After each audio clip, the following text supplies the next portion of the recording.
আসসালামু আলাইকুম। সবাই কেমন আছেন? আশা করি সবাই ভালো আছেন। স্বাদ ও স্বাদের গল্পের সাথে আবারও আসলাম আপনাদের জন্য স্বাদ ও লাবণ্যময় চিংড়ি মাছের দো পেঁজু।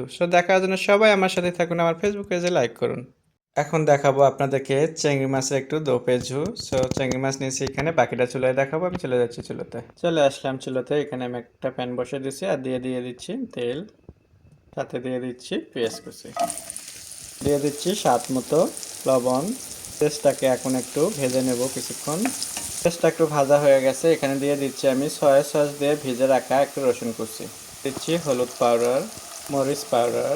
এখন আমি এটাকে একটু ভালোভাবে পেঁয়াজের সাথে মিশিয়ে নিচ্ছি। ভালোভাবে মিশানো হয়ে গেলে দিয়ে দিতে হবে চিংড়ি মাছ। চিংড়ি মাছটা দিয়ে আবারও ভালোভাবে এটাকে মিশিয়ে নিতে হবে। আর আজকে দো পেঁজুতে দেখতেই পাচ্ছেন একদম আপনাদেরকে খুবই অল্প উপকরণ সবার বাসায় থাকা অল্প উপকরণ দিয়ে আমি মজা করে আজকে চিংড়ি মাছের একটু দো পেঁজু করে দিচ্ছি।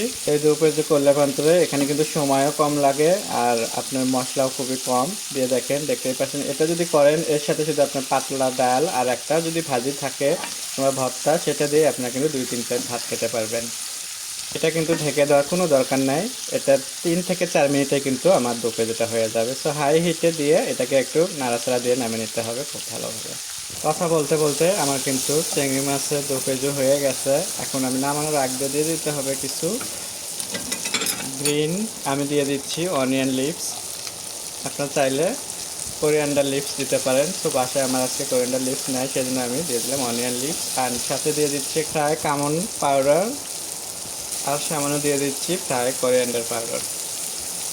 একদম এটা নামানোর সময় দিয়ে দিতে হবে, দিয়ে 1 মিনিট নাড়াচাড়া দিয়ে সেটাকে নামিয়ে নিতে হবে। আমার এটা হয়ে গেল। আমি এখন আপনাদেরকে দেখাবো পরিবেশন করে। নিয়ে নিলাম পরিবেশনের জন্য সুন্দর একটা বাটি, আর আমি এখানে নিয়ে নিচ্ছি চিংড়ি মাছের দো পেঁজু। এটা একটু চুলার উপরে নাড়াচাড়া দিয়ে আমি নেমে নিলাম।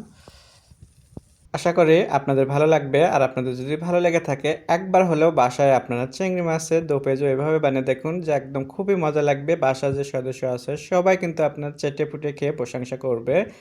আর আমার নতুন নতুন ভিডিও দেখার জন্য আমার ফেসবুক পেজ অ্যান্ড ইউটিউব চ্যানেলে সাবস্ক্রাইব করে রাখবেন। সবাই ভালো থাকবেন। আল্লাহ হাফেজ।